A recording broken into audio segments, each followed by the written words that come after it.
Nam mô Bổn Sư Thích Ca Mâu Ni Phật. Nam mô Đại Nguyện Địa Tạng Vương Bồ Tát.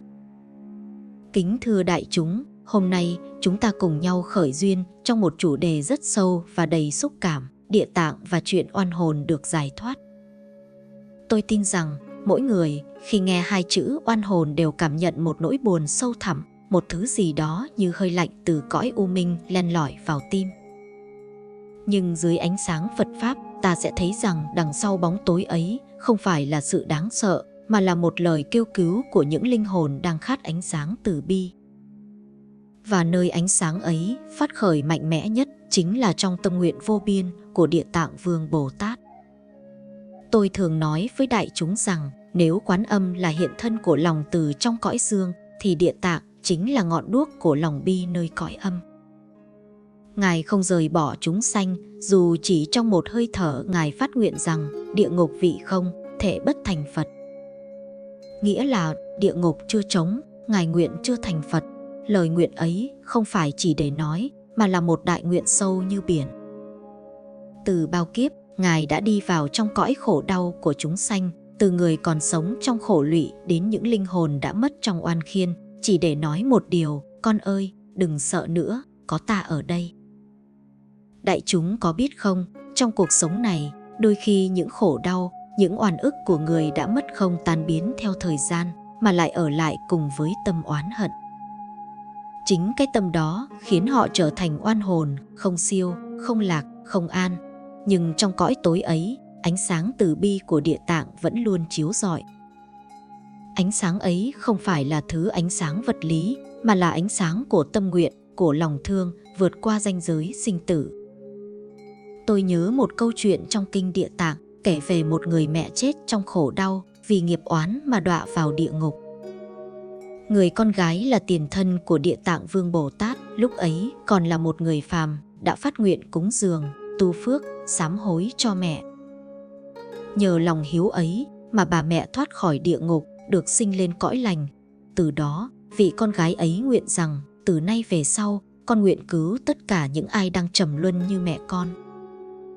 Và lời nguyện ấy theo Ngài từ kiếp này sang kiếp khác, cho đến khi thành Bồ Tát Địa Tạng. Khi chúng ta tụng kinh Địa Tạng, mỗi danh hiệu, mỗi lời tán thán không chỉ là âm thanh, mà là một làn sóng năng lượng của lòng thương. Tôi đã từng chứng kiến những buổi lễ cầu siêu mà khi đại chúng cùng trì danh Nam Mô Đại Nguyện Địa Tạng Vương Bồ Tát, không khí trong đạo tràng bỗng trở nên thanh tịnh lạ thường. Nhiều người nói họ cảm nhận được sự nhẹ đi trong lòng, nước mắt rơi mà không hiểu vì sao. Tôi nói đó là nước mắt của sự giải thoát, của những linh hồn được chạm tới ánh sáng Địa Tạng. Có người từng hỏi tôi: thầy ơi, liệu những oan hồn có thật được Địa Tạng cứu không? Tôi mỉm cười và đáp: khi tâm từ của ta khởi lên, Địa Tạng đã có mặt. Bởi lẽ Địa Tạng không ở đâu xa, Ngài ở ngay trong từng niệm thương, từng lời sám hối, từng hành động lành thiện mà ta làm. Khi ta biết thương một người đang khổ, khi ta biết tha thứ cho một kẻ từng làm ta đau, khi ta biết cầu nguyện cho người đã khuất được an lành, chính lúc ấy ta đang thực hành hạnh nguyện của Địa Tạng. Nhiều người sợ nói đến chuyện oan hồn, nhưng nếu hiểu theo Phật Pháp, ta sẽ không còn sợ nữa.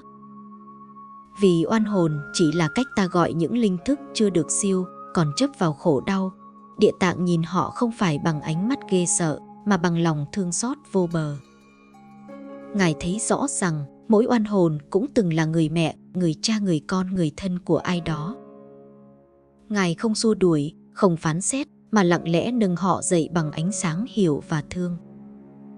Khi ánh sáng đó lan ra, cõi tối không còn là nơi đáng sợ, mà trở thành trường học của sự tỉnh thức. Đại chúng ơi, nếu có một ngày nào đó ta đi qua một nơi âm u, thấy lòng trùng xuống, hãy khởi một niệm từ nguyện cho các hương linh nơi đây sớm được Địa Tạng Vương Bồ Tát tiếp độ. Chỉ cần một niệm ấy thôi, bóng tối cũng có thể tan. Vì ánh sáng từ bi của Địa Tạng chính là ánh sáng từ tâm của mỗi chúng ta. Trong những ngày lễ Vu Lan hay lễ cúng cô hồn, người ta thường mời gọi những vong linh lang thang về thọ thực. Nhưng điều họ cần không phải là thức ăn, mà là tình thương và lời nguyện chân thành. Nếu đại chúng hiểu được điều ấy, thì mọi buổi lễ cầu siêu đều trở thành buổi học đạo nhiệm màu. Khi ta tụng một câu kinh, đọc một lời nguyện hay đơn giản chỉ là niệm một câu Nam Mô Địa Tạng Vương Bồ Tát thì những oan hồn đang khổ liền được một phần an ủi. Vì năng lượng của từ bi không biên giới, nó lan tỏa đến những nơi mà mắt phàm không thấy được. Có một vị cư sĩ từng kể với tôi, trong một giấc mơ, ông thấy mình lạc vào một nơi âm u, có nhiều linh hồn đang khóc. Ông hoảng sợ, nhưng rồi nhớ lời tôi từng dạy, liền chắp tay niệm Nam Mô Địa Tạng Vương Bồ Tát. Ngay lập tức, ánh sáng vàng từ trên cao chiếu xuống, những tiếng khóc lặng dần, và một vị Bồ Tát hiện ra, ánh mắt từ hòa. Khi tỉnh dậy, ông thấy trong lòng nhẹ nhõm, bệnh tật cũng thuyên giảm. Tôi nói với ông rằng, đó không chỉ là giấc mơ, đó là sự cảm ứng của lòng thành.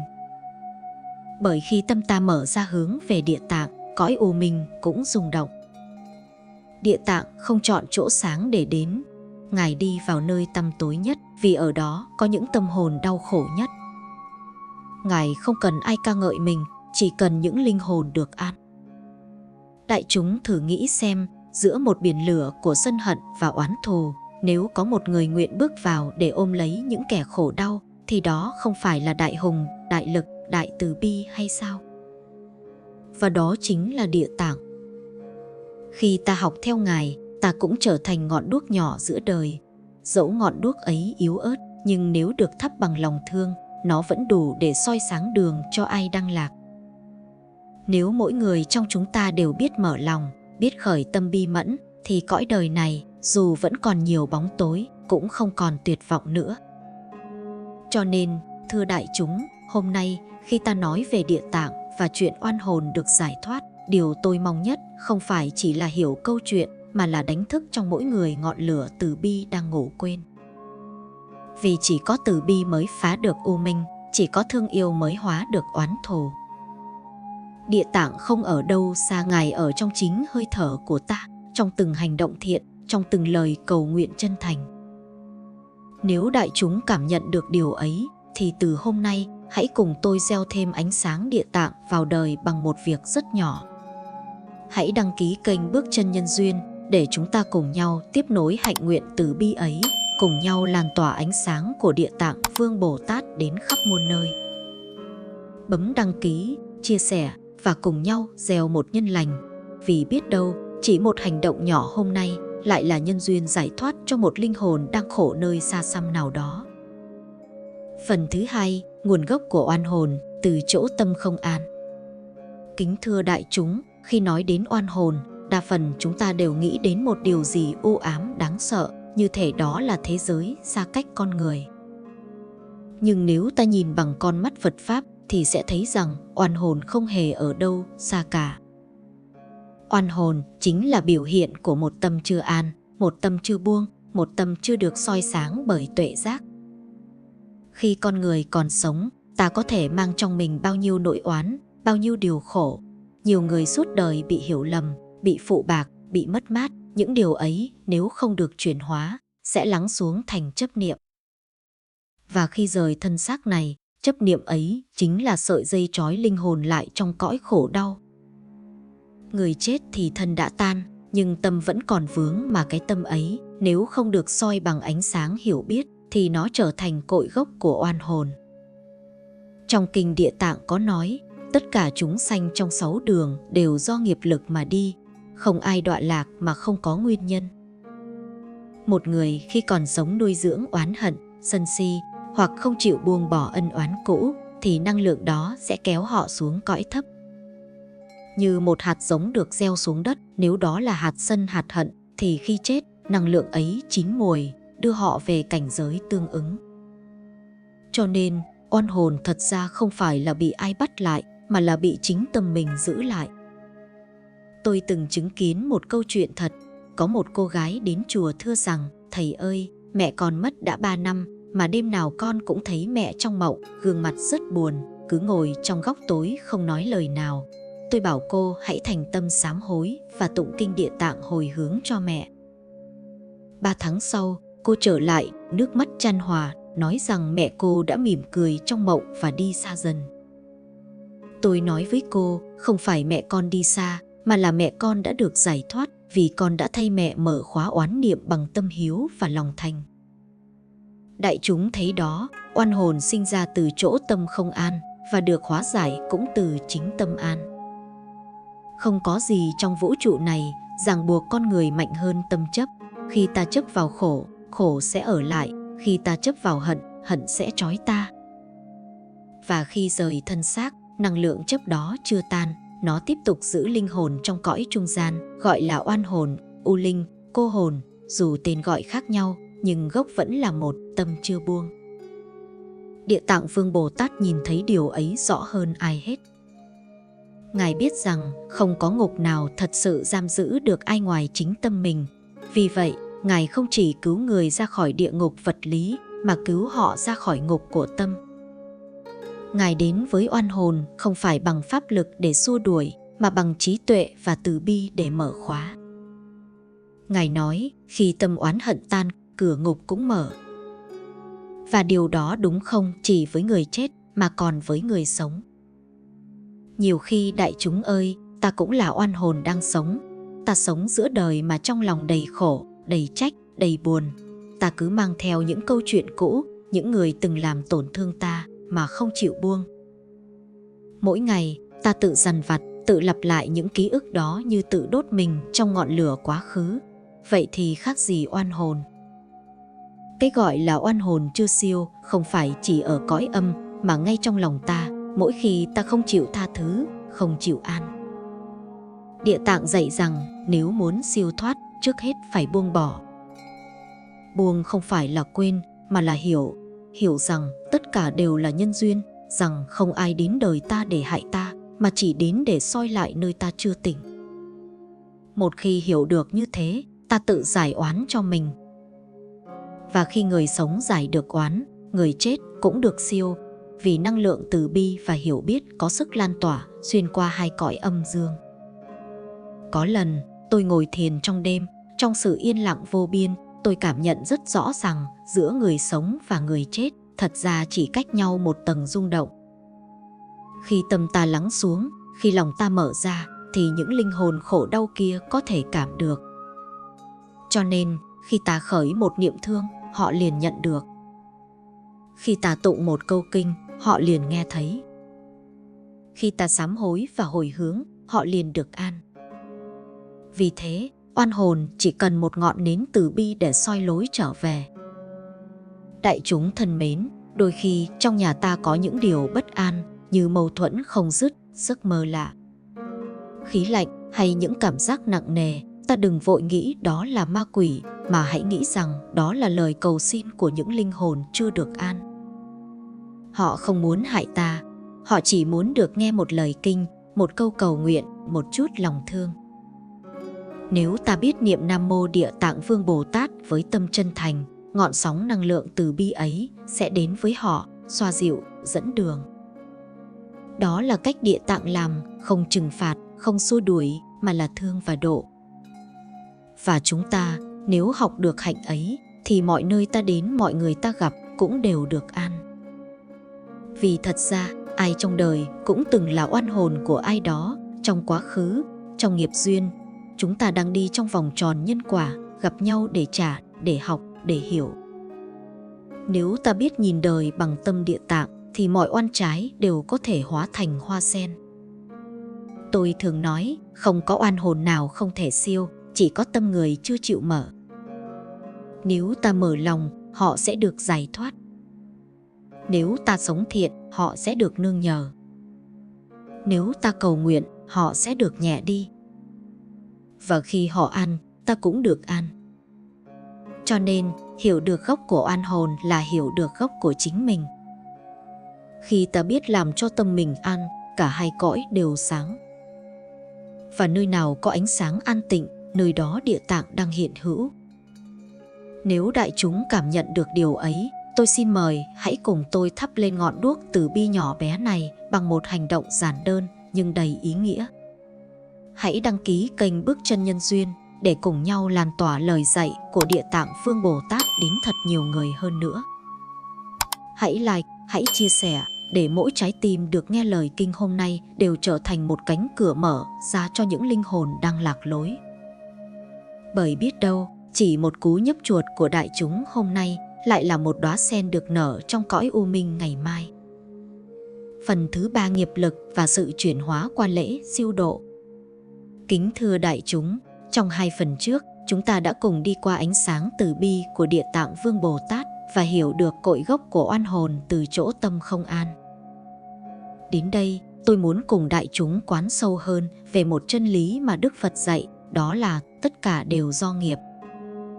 Không có khổ nào vô cớ, không có oan nào không duyên, và không có linh hồn nào bị giam giữ mãi mãi nếu nghiệp được chuyển hóa. Trong kinh, Phật dạy chư nghiệp tùng tâm khởi. Tất cả nghiệp đều sinh từ tâm, khi tâm thiện nghiệp thiện, khi tâm ác nghiệp ác. Và điều đáng sợ nhất không phải là nghiệp mà là ta không nhận ra nghiệp.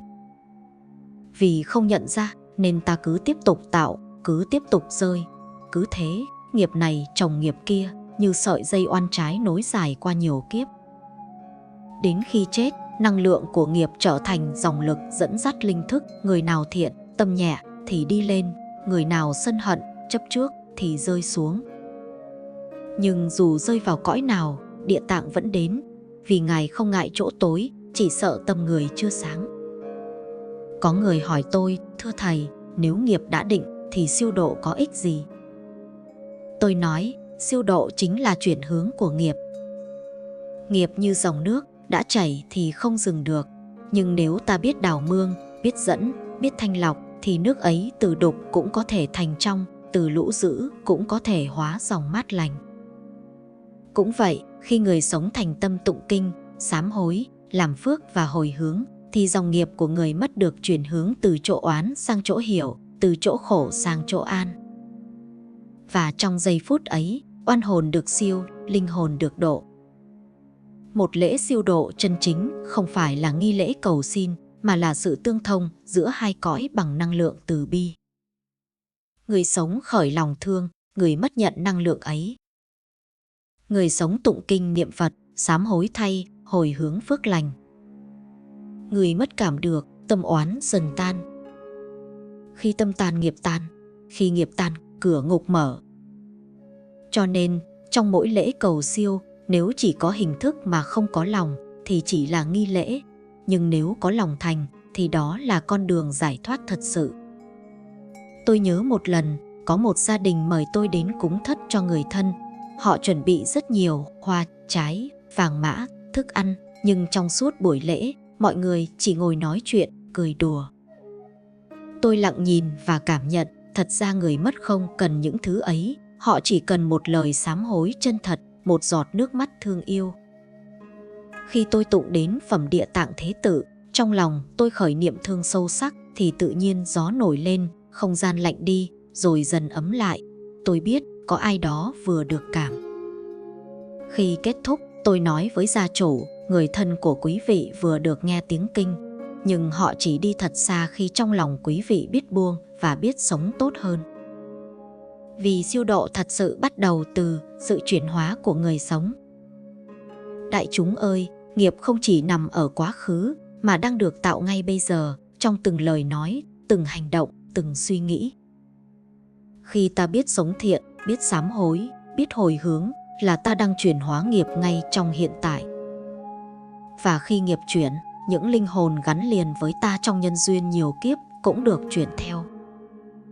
Đó là lý do vì sao khi tụng kinh Địa Tạng, ta không chỉ hồi hướng cho người mất mà còn hồi hướng cho chính mình. Vì trong mỗi câu kinh, ta cũng đang giải một phần oán kết trong tâm. Địa Tạng dạy rằng, người sống biết tu, người chết nhờ, người chết siêu, người sống an. Hai cõi không tách biệt, người âm và người dương cùng nương nhau mà tiến. Đó là đạo lý nhị lợi mà Ngài thực hành từ vô lượng kiếp. Ngài vào địa ngục không phải để khoe pháp lực mà để gieo nhân giác ngộ cho chúng sanh, để người chết biết sám hối, người sống biết tu hành và cả hai cùng vượt qua dòng nghiệp lực sâu dày. Có một bà cụ từng nói với tôi, thầy ơi, con nghèo lắm, không có tiền làm lễ siêu độ lớn cho chồng. Tôi mỉm cười và bảo bà không cần lễ lớn, chỉ cần lòng lớn. Một bát cơm chay, một lời kinh, một tâm nguyện hướng về Địa Tạng, nếu chân thật còn quý hơn trăm mâm cao cỗ đầy mà lòng thờ ơ. Vì điều Địa Tạng cảm nhận không phải là khói hương, mà là nhiệt của lòng thành. Nghiệp lực vốn như tảng đá, nhưng khi gặp nước từ bi, nó mòn dần. Oan hồn vốn như người lạc đường, nhưng khi gặp ánh sáng Địa Tạng, họ nhớ lối trở về. Chúng ta người còn sống chính là cánh tay nối dài của Ngài. Khi ta đọc kinh là ta đang tiếp lời Ngài. Khi ta hồi hướng là ta đang thay Ngài trải lòng thương xuống cõi âm. Khi ta làm phước là ta đang mở thêm con đường sáng cho bao linh hồn lạc lối. Cho nên, đại chúng đừng nghĩ siêu độ chỉ dành cho chùa, cho thầy. Siêu độ là việc của tình thương. Khi ta thương ai thật lòng, ta có thể cứu họ bằng chính năng lượng trong sáng của mình. Một lời nguyện, một câu kinh, một hành động thiện lành đều có thể trở thành bến bờ của sự giải thoát. Tôi từng hỏi một vị đồng tu, theo huynh, đâu là điều khiến Địa Tạng cảm động nhất? Huynh ấy nói, có lẽ là lòng tin. Tôi nói, không, là lòng thương. Vì Địa Tạng thương đến mức không còn ngã, thương không chọn lựa, thương không điều kiện. Ngài thương cả người phạm tội, thương cả linh hồn đang khổ, thương cả chúng ta, những người đang loay hoay giữa thiện và ác. Và chính tình thương ấy khiến Ngài có thể chuyển hóa nghiệp lực, vì từ bi là năng lượng mạnh hơn cả nghiệp. Nếu đại chúng hiểu được điều ấy thì ta sẽ không bao giờ tụng kinh, lễ bái hay cúng dường với tâm cầu lợi. Ta chỉ cần một tâm cầu cho tất cả được an, cầu cho chính mình biết sống thiện. Khi tâm này khởi lên, nghiệp liền chuyển, oan liền tan, cõi âm cõi dương đều sáng. Và tôi xin nhắn gửi đến đại chúng, nếu trong đời này bạn đã từng mất ai đó mà chưa kịp nói lời xin lỗi, nếu bạn từng cảm thấy day dứt vì một lỗi lầm thì đừng ngần ngại nữa. Hãy mở lòng, hãy tụng một thời kinh Địa Tạng, hãy thắp một ngọn đèn và nói: con xin sám hối, con xin hồi hướng phước lành này đến người ấy.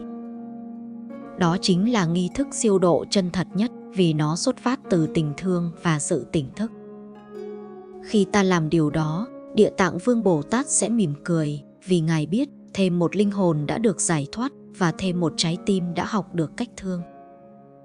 Nếu đại chúng cảm thấy pháp thoại hôm nay chạm đến trái tim mình, thì tôi xin mời đại chúng cùng tôi làm một việc rất nhỏ mà đầy ý nghĩa. Hãy đăng ký kênh Bước Chân Nhân Duyên để chúng ta cùng nhau tiếp tục lan tỏa năng lượng lành này đến khắp muôn nơi. Hãy like, hãy chia sẻ để lời kinh Địa Tạng và ánh sáng từ bi của Ngài chạm được đến thật nhiều người, thật nhiều linh hồn đang cần được soi sáng. Biết đâu, chính một cú chia sẻ của quý vị hôm nay lại là nhân duyên giải thoát cho một hương linh đang chờ ở đâu đó trong cõi vô hình. Phần thứ tư, Bồ Tát hiện thân giữa cõi u minh.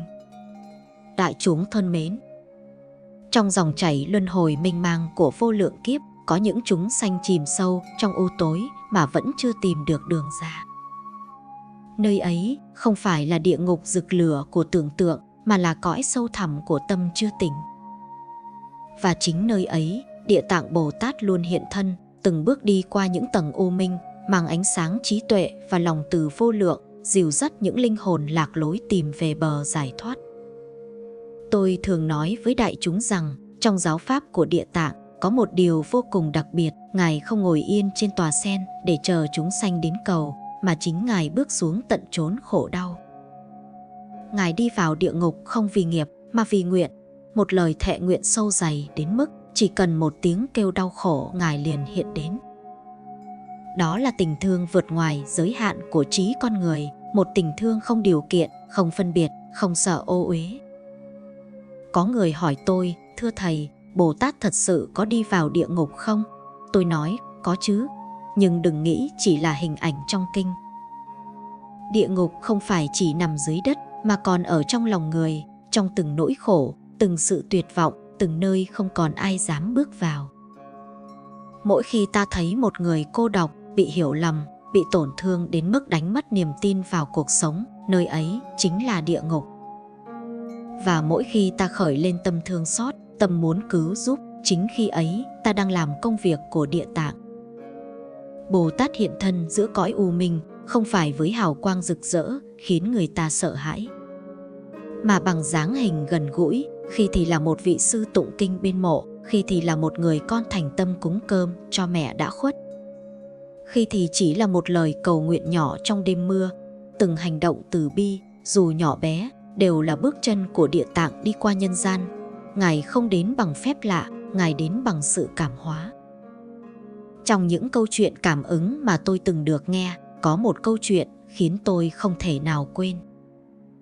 Một người phụ nữ mất đứa con duy nhất, từ đó sống trong u buồn và oán hận, ngày nào cũng thắp nhang cầu xin thần linh trả lại con cho mình.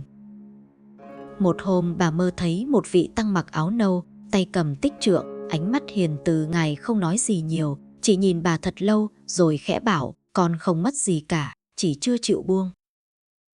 Sáng dậy bà bật khóc. Từ hôm đó, bà phát tâm tụng kinh Địa Tạng, hồi hướng cho đứa con và cho tất cả những người mẹ đang khổ. Nhiều năm sau, bà kể rằng mỗi lần tụng kinh, bà cảm thấy như có ánh sáng dịu ấm lan khắp căn phòng. Đó chính là Bồ Tát hiện thân, không phải ở hình tướng, mà ở trong tâm người đã mở. Địa Tạng Bồ Tát không cứu bằng quyền năng, mà cứu bằng hiểu biết. Ngài dạy rằng khi một linh hồn hiểu được nhân quả, họ không còn oán hận nữa. Vì chính oán hận là sợi dây xiềng buộc linh hồn lại với khổ. Cho nên, trong từng tầng địa ngục, Ngài giảng pháp giúp chúng sanh nhận ra lỗi lầm, sám hối và tự bước ra ánh sáng. Ngài không kéo ai lên, chỉ cho họ con đường. Khi họ tự nguyện đi, đó mới là giải thoát thật sự. Tôi nhớ trong kinh có câu, Địa Tạng thường hiện thân trong khổ cảnh, tùy cơ độ thoát, chẳng bỏ một ai. Lời ấy như một tiếng chuông ngân mãi trong lòng người tu. Vì vậy, đại chúng ơi, khi ta đau khổ, đừng nghĩ rằng không ai nghe thấy. Khi ta tưởng mình cô đơn trong bóng tối, rất có thể Ngài đang ở bên cạnh, chỉ là ta chưa đủ tĩnh lặng để nhận ra. Nếu ta mở tâm ra, chỉ một niệm tin, chỉ một câu niệm danh hiệu Nam Mô Đại Nguyện Địa Tạng Vương Bồ Tát là đã có ánh sáng khởi lên. Chính ánh sáng ấy không chỉ chiếu vào thế giới của người đã mất, mà còn soi rọi vào lòng người đang sống, để mỗi chúng ta cũng có thể trở thành một phần trong hạnh nguyện cứu khổ của Ngài. Bởi thế, tôi luôn khuyên đại chúng, hãy tập nhìn bằng con mắt từ bi của Địa Tạng. Hãy dừng lại trước nỗi khổ của người khác, dù chỉ một giây, để lắng nghe. Đôi khi, chỉ cần một lời an ủi, một sự bao dung, cũng đủ cứu một linh hồn khỏi địa ngục của họ. Đó là cách Bồ Tát hiện thân giữa đời, qua chính ta. Nếu trong tâm ta có Địa Tạng, thì nơi nào ta đi qua, nơi đó bớt khổ.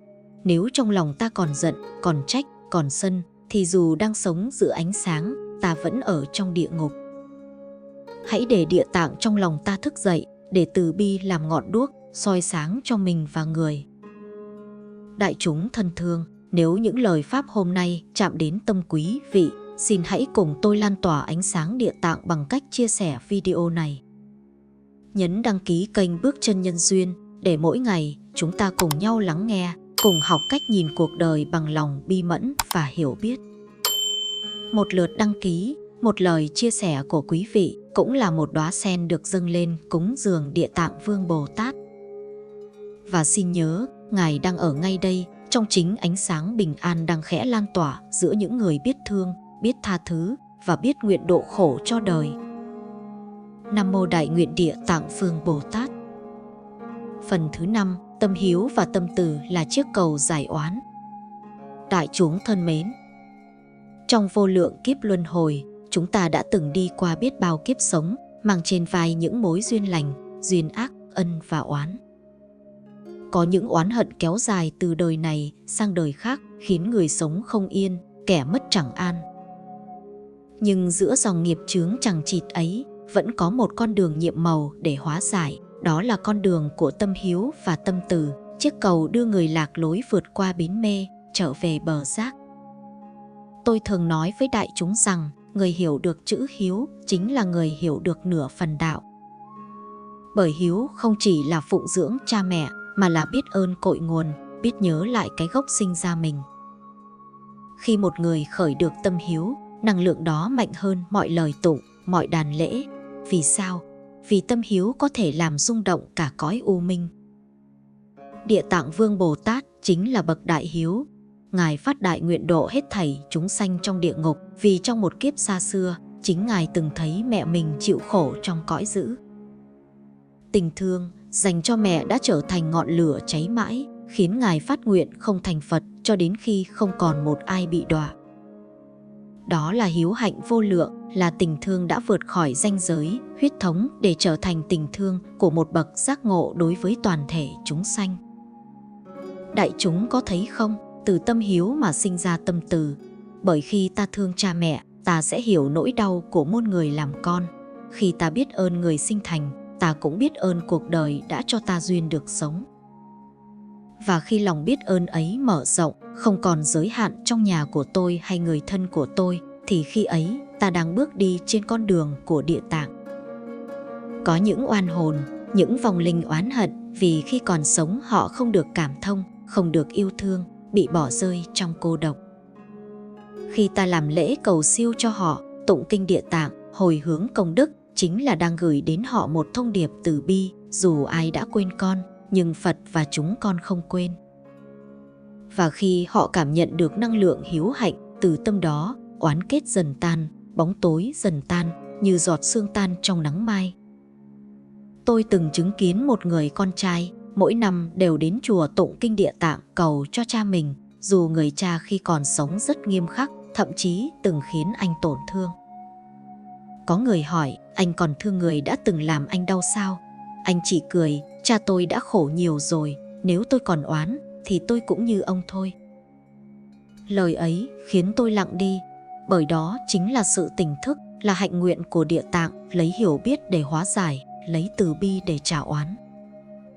Khi tâm hiếu được khởi, năng lượng của nó không chỉ làm ấm lòng người đã mất, mà còn chuyển hóa cả những oán kết trong dòng họ, trong nhiều đời nhiều kiếp. Một người con biết tu, biết tụng kinh, biết hồi hướng cho cha mẹ, cho tổ tiên, chính là đang cứu cả một dòng tộc ra khỏi khổ cảnh. Vì mỗi lời kinh, mỗi hạt chuỗi là một đóa sen mọc lên từ bùn oán, hóa thành ánh sáng. Địa Tạng dạy rằng, nếu người đời hiếu thuận với cha mẹ, làm phước cho song thân, thời phước ấy không chỉ đến với người sống, mà còn chiếu rọi đến người đã khuất. Cho nên đại chúng ơi, nếu trong nhà còn cha mẹ, hãy yêu thương, đừng để khi mất rồi mới ân hận. Nếu cha mẹ đã khuất, hãy dùng tâm thành mà niệm Phật, tụng kinh, làm thiện, hồi hướng cho các ngài. Vì tình thương, dù qua bao kiếp, vẫn có thể lay động cả cõi u minh. Tâm hiếu là gốc, tâm từ là hoa. Khi hiếu và từ hòa làm một, thì oán không còn chỗ bám. Vì oán chỉ tồn tại khi có phân biệt và chấp trước, mà hiếu và từ lại phá tan mọi bức tường ngăn cách ấy. Khi ta thương cha mẹ, ta học được cách thương cả người xa lạ. Khi ta tha thứ cho một oán thù, ta cũng đang cứu mình thoát khỏi ngục tâm. Đó chính là con đường Địa Tạng, không phải tìm ánh sáng bên ngoài, mà thắp sáng ngọn đèn từ trong tim. Và tôi nói với đại chúng rằng mỗi khi ta tụng câu Nam Mô Đại Hiếu Mục Liên Bồ Tát hay Nam Mô Đại Nguyện Địa Tạng Vương Bồ Tát, đừng chỉ niệm bằng miệng mà hãy tưởng niệm bằng lòng. Hãy để một niệm hiếu, một niệm từ ấy lan ra khắp thế gian, bởi chỉ cần một người khởi tâm từ cũng đủ hóa giải nghiệp của bao người khác. Cho nên, nếu quý vị cảm nhận được sự bình an trong lời Pháp hôm nay, hãy cùng tôi lan tỏa năng lượng ấy bằng cách chia sẻ video này. Nhấn đăng ký kênh Bước Chân Nhân Duyên để mỗi ngày chúng ta cùng học cách làm hiền, sống hiếu, sống từ và đem ánh sáng Địa Tạng vào từng ngóc ngách của đời sống. Một lượt đăng ký, một cái chia sẻ cũng là một nén hương lòng cúng dường đến Bồ Tát Địa Tạng và cha mẹ nhiều đời của chúng ta. Vì mỗi khi ta biết thương, biết hiếu, biết tha thứ, thì ngay lúc ấy, cánh cửa địa ngục trong tâm đã mở. Và khi ấy, chúng ta người đang nghe Pháp này cũng đã bắt đầu bước đi trên con đường giải thoát của chính mình. Nam Mô Đại Hiếu Đại Nguyện Địa Tạng Vương Bồ Tát. Phần thứ 6, thông điệp cuối cùng của Địa Tạng. Đại chúng thân mến, Khi ta đi đến phần cuối cùng của buổi pháp hôm nay, xin hãy cùng tôi ngồi lại, thật tĩnh lặng để lắng nghe tiếng gọi từ sâu trong lòng mình. Vì đôi khi, thông điệp của Địa Tạng không đến bằng tiếng sấm giữa trời, không phải là phép màu khiến đất rung, mà là một hơi thở dịu nhẹ như làn gió chạm vào tim, khiến ta bỗng muốn sống thiện hơn, thương người hơn và hiểu đời hơn.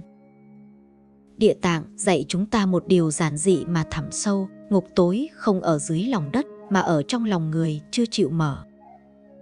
Khi tâm còn oán, còn tham, còn sân, còn si ấy chính là địa ngục. Khi tâm biết thương, biết buông, biết hiểu, biết tha ấy chính là thiên đường. Và cõi u minh hay cõi an lạc đều không xa, chỉ cách nhau một niệm tâm này mà thôi. Tôi nhớ một buổi chiều, khi còn là một vị tăng trẻ, tôi ngồi bên một cụ bà đang hấp hối. Bà nắm tay tôi, thều thào nói, thầy ơi, con sợ chết. Tôi hỏi nhẹ, bà sợ gì nhất? Bà nói, con sợ mình còn nhiều lỗi, sợ xuống địa ngục. Tôi mỉm cười, nếu bà biết sợ, biết hối hận, thì ngay lúc ấy bà đã bước ra khỏi địa ngục rồi. Đại chúng ơi, đó chính là thông điệp của Địa Tạng. Địa ngục không phải là nơi để sợ, mà là nơi để thức tỉnh. Trong kinh Địa Tạng, mỗi khi có người niệm danh hiệu Ngài với lòng tin sâu, chỉ cần một câu Nam Mô Đại Nguyện Địa Tạng Vương Bồ Tát vang lên là ánh sáng của Ngài đã soi khắp 10 phương địa ngục. Nhưng hãy nhớ, ánh sáng đó không chỉ chiếu cho người đã mất mà còn soi cho chính chúng ta, những người đang sống trong cõi tạm này, đôi khi cũng lạc lối giữa những địa ngục của lo âu, giận dữ và cô đơn. Địa Tạng không cứu bằng thần lực, Ngài cứu bằng sự khơi mở. Ngài dạy ta hiểu nghiệp, hiểu nhân, hiểu quả, để rồi tự mình buông oán mà giải thoát. Ngài dạy ta rằng không ai có thể kéo con ra khỏi khổ nếu chính con không muốn bước ra. Cho nên, người học Địa Tạng là người dám nhìn sâu vào khổ, nhận ra nguyên nhân, rồi chuyển hóa nó bằng lòng từ và trí tuệ. Tôi biết, nhiều người khi nghe Pháp về Địa Tạng thường rơi lệ, không phải vì sợ hãi địa ngục, mà vì cảm động trước lòng đại bi vô lượng. Một vị Bồ Tát suốt vô lượng kiếp không rời cõi khổ, chỉ để chờ chúng ta tỉnh. Ngài không oán, không mỏi, không nản, chỉ lặng lẽ chờ, như mẹ chờ con trở về. Có ai thương ta đến thế? Có ai nguyện đi vào lửa chỉ để dắt ta ra ngoài? Khi nghĩ đến điều đó, tôi cúi đầu, lòng run lên một niềm biết ơn sâu thẳm.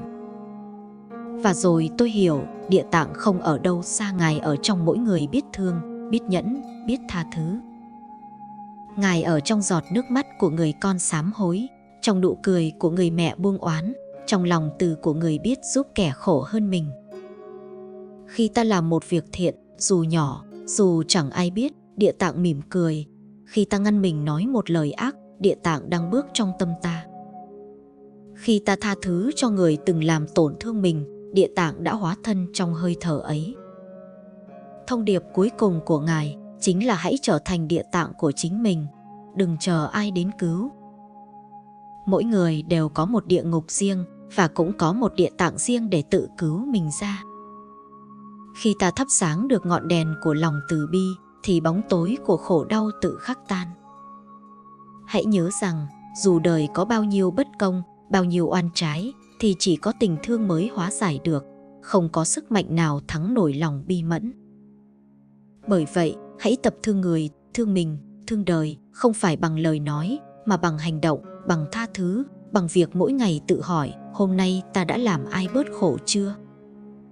Và tôi mong rằng, sau khi nghe bài pháp này, đại chúng sẽ giữ lại trong tim một lời nguyện nhỏ.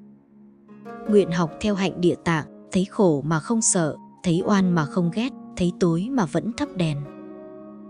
Chúng ta hãy cùng nhau biến lời nguyện ấy thành thực. Hãy để thế giới này bớt lạnh, bớt cô đơn, vì có thêm một người biết sống như Địa Tạng, đó là bạn, là tôi, là tất cả chúng ta. Nếu đại chúng cảm thấy được ánh sáng Địa Tạng chạm đến lòng mình, xin hãy cùng tôi lan tỏa năng lượng ấy bằng cách chia sẻ video này. Nhấn đăng ký kênh Bước Chân Nhân Duyên và bấm chuông thông báo để mỗi ngày chúng ta lại được nghe thêm một lời pháp.